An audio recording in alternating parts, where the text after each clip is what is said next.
नमस्कार दोस्तों, जय हिंद। तो आज हम आपको एकदम पर्दाफाश करके बता रहे हैं कि जो लोग बोलते हैं कि यादव छूत है, रावत छूत है, रैदास छूत है और पंडितों को मुसलमान से सख्त एलर्जी है। तो आप लोग ज़रा अपनी यहाँ से सोच के देखिएगा, पंडितों के लिए अच्छा कौन है? सोचने वाली बात है। इन बांभनों के लिए दुनिया में अच्छा है कौन? सोच के देखिएगा यहाँ से। ये अंबेडकर से भी जलता है, भीमराव अंबेडकर के संविधान से भी जलता है। क्यों जलता है? क्योंकि हम लोगों को 17 आरक्षण मिल गए, इसलिए बामनों को नहीं मिला। इसलिए यदि कोई जाति का जाट व चमार बुलेट से चले, ठीक है, तो बामन को बुरा लगता है। मैंने आंखों से देखा है और उनके भल बैठ के देखा है। यादव के दरवाजे पे 10-20 भैंसें बंध जाएं तो बामन को बुरा लगता है। तो बामन का कहना, बामन खुश कैसे होता है? हम आप भीख मांगे उनके दरवाजे जा कर के, उनकी गुलामी करें, तब प्रसन्न रहता है। तो बामन के लिए दुनिया में अच्छा कौन है? सिर्फ 17 लोग, ठाकुर, बामन, जायसवाल, ये लोग अच्छे हैं।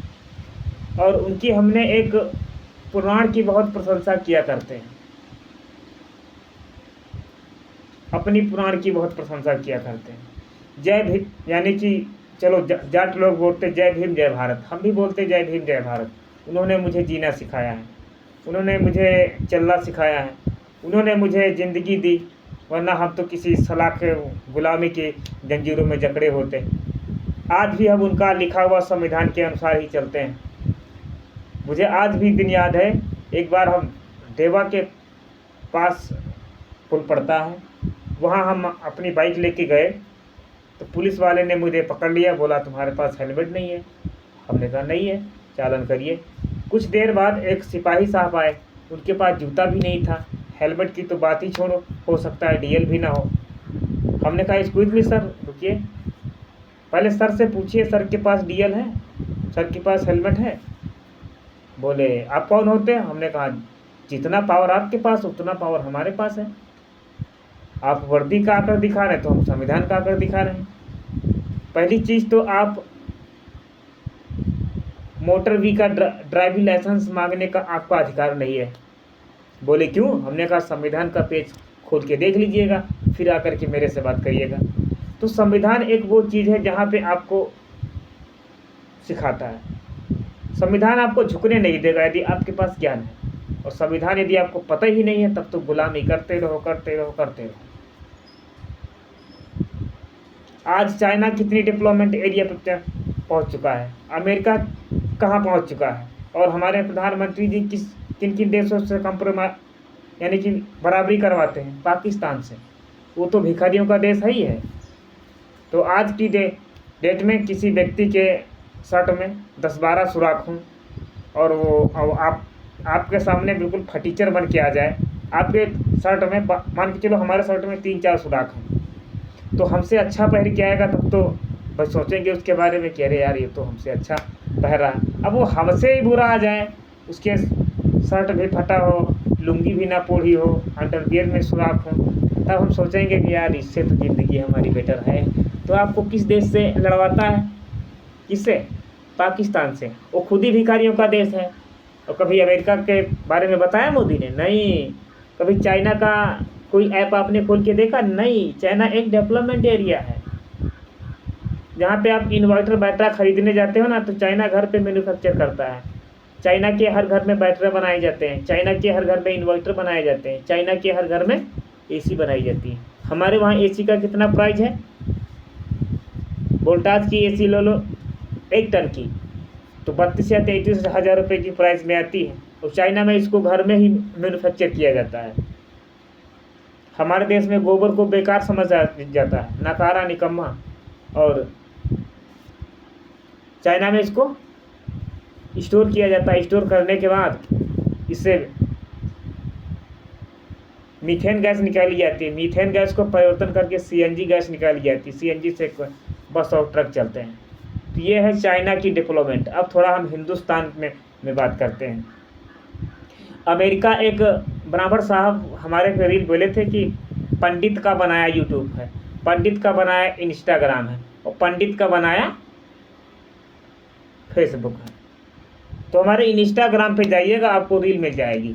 खैर उस पर बात छोड़ो, जिस टॉपिक पे चल रहे हैं पहले आप उससे बात करते हैं। तो सबसे ज़्यादा इंस्टाग्राम और यूट्यूब और फेसबुक कहाँ का है? अमेरिका का है। और हिंदुस्तान का टीम बनाओ, जूफी पे खेलो, टीम बनाओ और लाखों कमाओ। बेरोजगारों को जुए की लत लगा रहा है। पढ़ने की उम्र में मंदिर का घंटा बजवा रहा है, ऐसे ऐसे करके। मैं ये नहीं कहता कि पूजा करना गलत है, पूजा करो, भगवान भी कहता है कि मेरी पूजा करो, लेकिन इस 18 से लेकर के 25 तक यदि पूजा करोगे तो फिर मुझे खिलाओगे क्या? क्योंकि पहले आस्था है, आस्था से श्रद्धा है, श्रद्धा से धन होता है। तो पहले धन इकट्ठा करने की कोशिश करो, बाद में आस्था करना, फिर श्रद्धा करना, फिर आप धर्म करते रहिएगा। ये हमारी हिंदुस्तान की लोक रीति है। यहाँ क्या होता, 5000 कॉलेजों को बंद करा दिया गया और 5 ना ही तो शिक्षा रहेगी, ना ही तो आप संविधान जान पाओगे कि संविधान क्या है। फिर आपको 10, 20, 30 साल लग जाएंगे। फिर आपका एक ऐसा दिन आएगा ना कि वो कुर्सी पे बैठेंगे और तुमसे गुलामी करवाएंगे। कौन से लोग? यही 17 जातिवाद वाले। अभी तो आपकी समझ में नहीं आ रहा है। हम तो समझाते समझाते किसी दुनिया से अलविदा हो जाएंगे, लेकिन तुमको समझ में नहीं आ रहा है, तुम लोगों की समझ में नहीं आ रहा है। 5 किलो गल्ले में अपना ईमान डोला रहे हो। 5 किलो गल्ले की क्या बुनियाद है? अपने बेटों और पोतों के पैरों पर कुल्हाड़ी मार रहे हो। जो आरक्षण दिलाने के लिए बाबा साहब ने इन ब्राह्मणों के बीचों में संघर्ष किया, उस संघर्ष को याद करिए, उस संघर्ष को याद कीजिए। अभी तक ब्राह्मणों की नज़र में सिर्फ जाट लोग छूत थे, रावत लोग छूत थे। अब यादव भी छूत हो गए, तो मुंडा ऐसे करके सर बनवा दिए गए। अब भी तो चुल्लू भर पानी में डूब मरो यादव भाई। तुमको तो डूब के मर जाना चाहिए था। तुमको कोई अच्छी आंखों से देखना नहीं चाहता। तुम ठाकुर के बगल में जाओगे, फटीचर बन के जाओगे, तो बोलेगा हमारा पशु बांध दो जा करके, बोलेगा हमारे पैरों में तेल लगा दो जा करके। फटीचर बन के गए और थोड़ा किसी ना किसी तरीके से पैसा कमा लिए, तो आपको बिठाएगा तो ज़रूर अपने बगल में, लेकिन अंदर आत्मा से सोचेगा कि इसको कैसे नीचा दिखाएं, ये कंगाल हो। इसलिए यादव भाई, आपको कोई फूटी आंखों से देखना नहीं पसंद करता। आपको देख सकता है तो 2 ही जाति देख सकती है, रावत और जाट।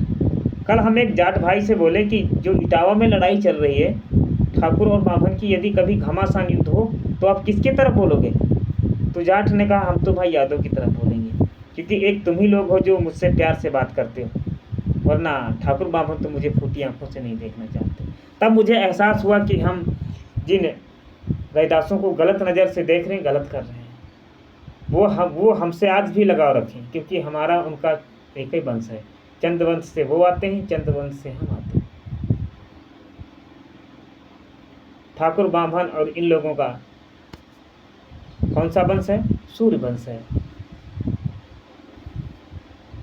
तो जरा अब हम थोड़ा यादवों के बारे में प्रकाश डालते हैं। यादव क्या है? जो ब्राह्मण लोग बोलते हैं कि छुआछूत हैं, ये अधर्मी कुकर्मी दही बेचने वाले हैं, या यादव ऐसा वगैरह वगैरह बोलते रहते हैं। तो जो गायत्री है वो यादव की बिटिया है।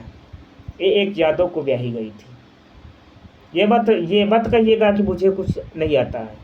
भगवान अपने दुनिया का कोई देवता नहीं बताया कि मैं ही ब्रह्म हूँ, लेकिन भगवान श्री कृष्ण ने बोला है कि मैं ही ब्रह्म हूँ, मैं हूँ इस संसार का रचयिता हूँ, मैं जो चाहूँ वो कर सकता हूँ। निर्धन को गरीब, मतलब निर्धन को महाराज बना सकता हूँ, एक राजा को निर्धन बना सकता हूँ। आई एम पार ब्रह्म परमात्मा। वो एक ही देवता है, इष्ट देव हमारे भगवान श्री कृष्ण। इसलिए मुझे उन्हीं की आशीर्वाद और अनुकंपा से मुझे वेदों का भी ज्ञान हुआ और साइंस का भी ज्ञान है। हर चीज़ के बारे में मैं सक्षम हूँ, सिर्फ उन्हीं की कृपा से।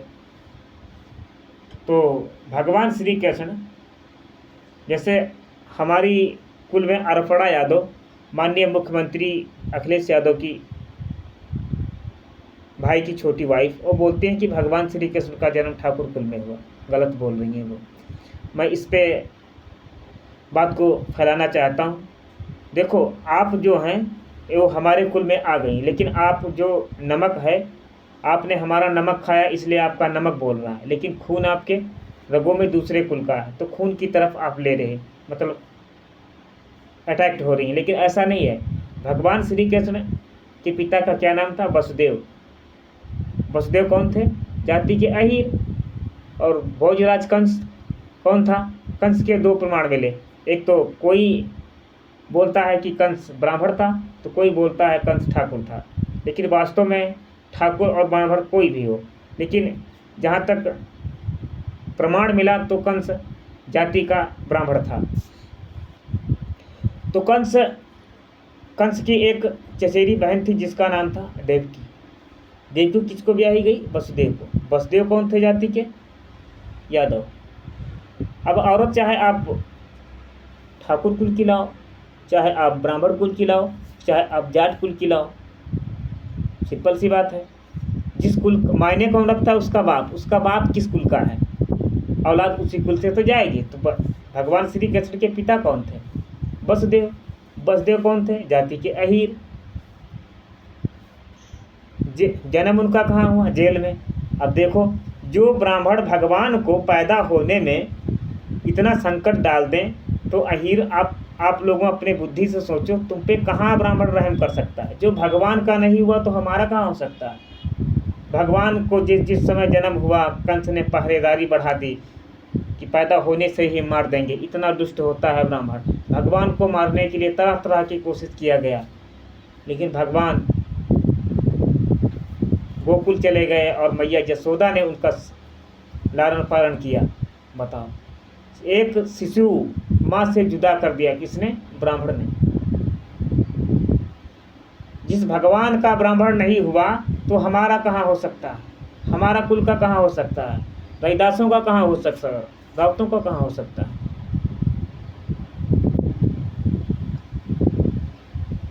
तो सबसे उत्तम हम ही हैं, सबसे उत्तम एक अहीर। सबसे महान कौन है? यादव। यादव से जलते तो सभी हैं, लेकिन दुआ भी करते हैं कि अगले जन्म में यादव बन के आए। लेकिन कहाँ भाई साहब, सौभाग्य होना चाहिए। वृंदावन सो वृंद कहाँ, नंद गाँव सो गाँव, वो सौभाग्य होना चाहिए, लेकिन आपके पास नहीं है। आपके पूर्व जन्म के कर्म बुरे हैं, इसलिए आप यादव नहीं बन पाए। इसलिए संभर जाओ यादव लोगों से निवेदन करते हैं, संभर जाओ, वो वक्त आ चुका है। क्योंकि यदि 2027 में इलेक्शन नहीं हुआ, हम राजनीति की बात नहीं कर रहे, आपको गुलामी से बचाना चाहते हैं। यदि 2027 में कुछ परिवर्तन नहीं हुआ तो समझ लो जिसकी लाठी तिसकी भैंस, जिसकी लाठी तिसकी भैंस। याद रखना, पंडित बोलते हैं कि यादवों की अकल 12 बजे आती है। पंडितों के पास माइंड होता ही नहीं है, यादवों के पास माइंड होता है, और जो 12 बजे आता है वो तो बहुत ही लोहा लाट होता है, बहुत हट के होता है।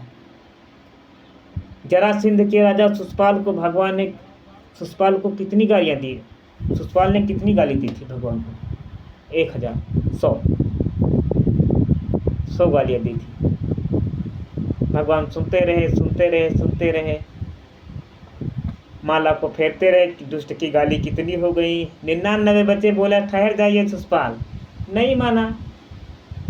तो ये हम लोग गाली गिर रहे हैं कि ब्राह्मण कितने गाली दे रहे हैं, कितने गाली दे रहे हैं। अब इनकी 50 गालियाँ पूरी हो। 2027 में हो सकता है 99 गालियाँ हो जाएं, जो 100 पूरी हो गए बच्चा कर चला देंगे। अब हम लोग प्यार की भाषा भी जानते हैं और लठ चलाने की भाषा जानते हैं। अब डिसाइड सामने वाले पे करता है कौन सी भाषा समझना चाहता है। प्यार से समझिए, समझ जाइएगा, नहीं तो रेल दिया जाएगा। इसलिए प्यार से समझा रहे हैं इटावा वाले पंडिताइन को। अभी तक गंगा जल पवित्र था, अब पंडिताइन भौजी का मुँह पवित्र हो गया है। एक नया बिजनेस खोल दिया है, अंधभक्तों ने नया बिजनेस खोल दिया है। अपनी अपनी बीवियों को पेशाब बोतल में घोंसते जाओ और प्रयागराज ले जाओ, सप्लाई कर दो। इनके वो मूत्र वाली मशीन में हो सकता है आरओ मशीन फिट हो, आरओ मशीन फिट हो। गंगा कभी कभी मैली हो जाती है, लेकिन पंडिताइन भाभी का मूत्र तो एकदम पवित्र रहता है।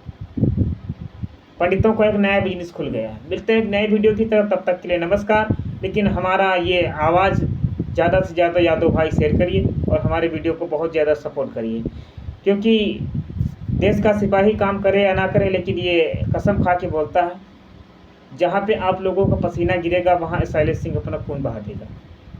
पक्का बता रहे हैं, ये शैलेश यादव का वादा है। जहाँ पे आप लोग खून बहाओगे वहाँ हम अपना पसीना, जहाँ पे आप लोग पसीना बहाओगे वहाँ हम अपना खून बहा देंगे। जुल्म के खिलाफ लब खोलेगा कौन, यदि हम ही खामोश रहें तो फिर बोलेगा कौन। या यदि गरीब भाई पे ना बुलटेजर चला तो शैलेश का ये वादा है, बुलटेजर को रोक सके या ना रोक सके, लेकिन ये दावा करता है बुलटेजर को पुर्जे पुर्जे खोल के रख देंगे, बुलटेजर को भले ना रोक सकें। जय राधा जय माधव।